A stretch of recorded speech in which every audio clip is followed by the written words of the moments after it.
বাইজিদ বুস্তামি আইয়া কইলো আমি চা দোকানে টেলিভিশন দেখা বন্ধ করব না, তো আপনার বদলাইবে কে? আপনি তো সিদ্ধান্ত নিছেন গুনার উপরে মজবুত, আল্লাহ তো বলছে ইমানের উপরে মজবুত হইতে, নবী তো বলছে আমলের উপরে মজবুত হইতে, আর আমরা নাফরমানির উপরে মজবুত। নাফরমানির উপর 30 বছর সুদ খায়, কি চাচা ছাড়তেন না? না ছাড়তাম না। আপনার ভাল লাগে নিচানো? না আমার ভাল লাগে না।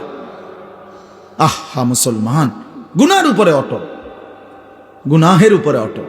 তোমরা ছেলেরা যারা বাবা 365 দিনে কোনোদিন নামাজ পড়ো না, তো তুমি সিদ্ধান্ত নিয়ে নিছো তুমি আল্লাহর নাফরমানির উপরে অটল।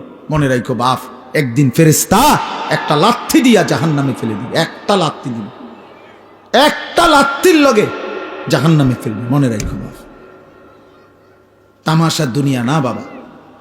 কি ভাবছো তুমি? পড়ালেখা তো আমরাও করছি, জেনারেল লাইনেও পড়ছি, মাদ্রাসার লাইনেও পড়ছি। যথেষ্ট পরিমাণ পড়ালেখা করেই এটা বুঝছি যে কবর আসলেই সত্য, জাহান্নাম সত্য, জান্নাত সত্য।